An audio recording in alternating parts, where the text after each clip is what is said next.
Of course, before we had the problem of too few users, but now we've got too many. This is 100 displayed on just one page. So let's add that pagination I mentioned before. The gem file includes a really useful gem called will paginate. I'll show you how to use that. So we want to open the index view. And all you need to do with will paginate is this. It's really amazingly short.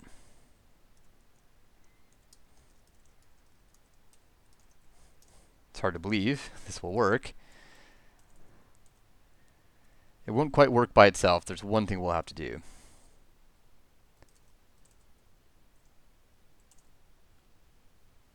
The only thing we need to do to get this to work is to change user.all to user.paginate, and then give it the page. So this is page, and will paginate automatically generates a params key called page. So this is params of page. There's quite a bit of magic going on here, and Ruby is so flexible that the will paginate gem does all kinds of amazing things. So it automatically adds this paginate method to user. Of course, will paginate doesn't know anything specifically about the user model. It's actually adding paginate to every active record object. And in here, what's happening is that will paginate knows, because this is the user's controller, that it should try to paginate users. Let's save the user's controller and then see what the page looks like. Go here and refresh. And there we go. This is what will paginate gives us. You can see the pagination links at the top and at the bottom. Click to next. Also click on one of the numbers. You can see here in the URL, there's a question mark for a query parameter page equals 1, 2, and so on. The default, if this is nil, so this in here, if params of page is nil, it's automatically just the first page, like this. You can count these if you want, and you can verify that there are 30 of them, but there's a quicker way to see that. If we go here, we can do user.paginate right here in the console. We've reseeded the database since we started up this console, so we might have to quit out of it.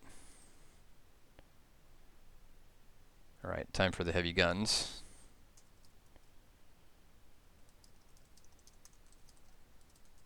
I'm just going to kill that process.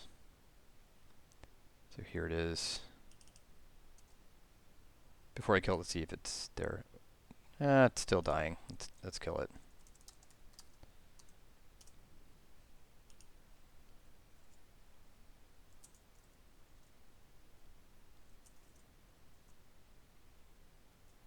Boy, it refuses to die. There we go. Let's try that again.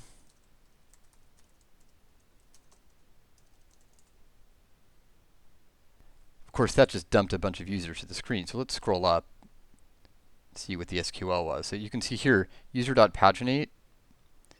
It says select users.star from users, limit 30, offset 0. Look at page 2. That's limit 30, offset 30. So it's just going through the users 30 at a time. So if we do this,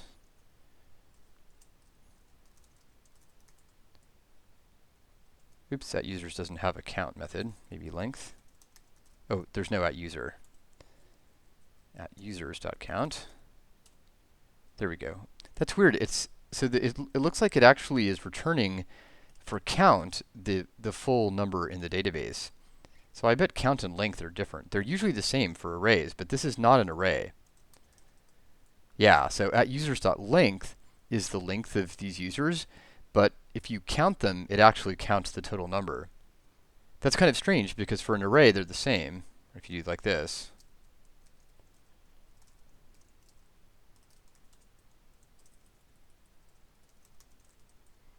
but in fact, at users is not an array. It's a user active record relation. So length 30, but if we ask it to count, in fact, it counts all of the users in the database. Probably the reason for that is because user.count, in fact, also counts the total number of users.